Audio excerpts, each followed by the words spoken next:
So like one of the things we knew from being entrepreneurs, and this is a very, very key point in entrepreneurship, is that it is just as much work and just as traumatic to build a company that's trivial and nobody cares about than it is to build like a really significant, important thing. Like it's the same amount of work, so you might as well try to do something important.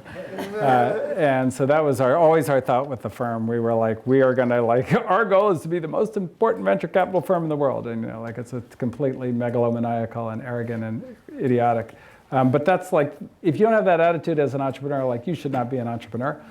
So yeah, we were always gonna be the biggest. We were always gonna be the best. And that was the goal, and there was no reason to exist if we weren't going to do that. Now, did we expect to get there that fast? No, of course not. That would be ridiculous. We thought it was going to take much, much longer.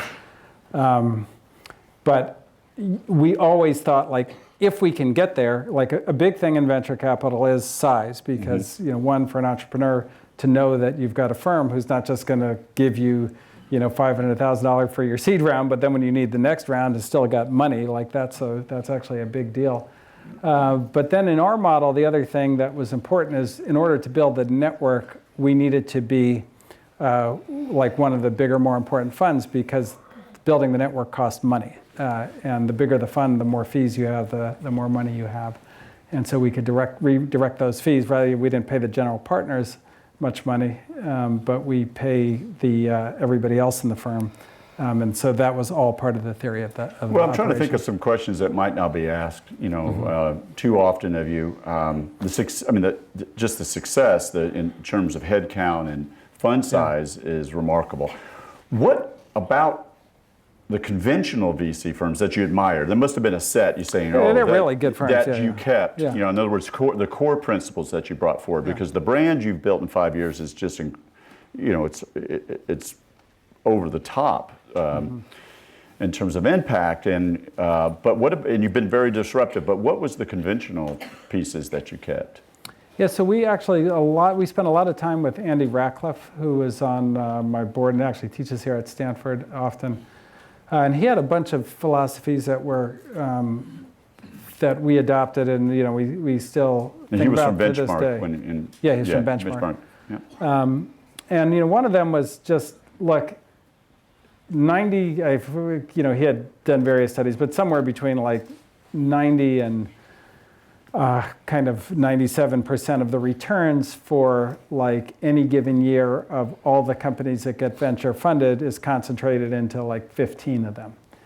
And and Peter Thiel talks about that a lot in his book and so forth. But that's a really I would say counterintuitive principle, and very important. A lot of the design of the firm was around this, that like if you can get into make investments in some significant percentage of those top 15, then you're going to be a good fund, and if not, you're going to basically lose all your investors' money. That's the easy principle, which is kind of why all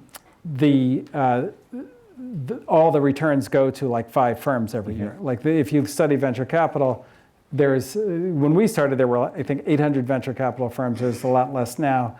But all the returns went to not only like 5 firms every year, but the same 5 firms for like 30 years. And the reason was that the best entrepreneurs would only take money from the best venture capital firms, and the best venture capital firms up until kind of, I would say like up until really us were mainly determined by their results. Like, so, what companies had you funded in the past? So it was an awesome business model because it was self-perpetuating. Like as long as you were at the top, you were very likely to stay at the top. We were able to kind of crack that open by doing something that was really unconventional at the time, which is not unconventional at all anymore, which was marketing. So we were sort of the first venture capital firm to super aggressively market itself.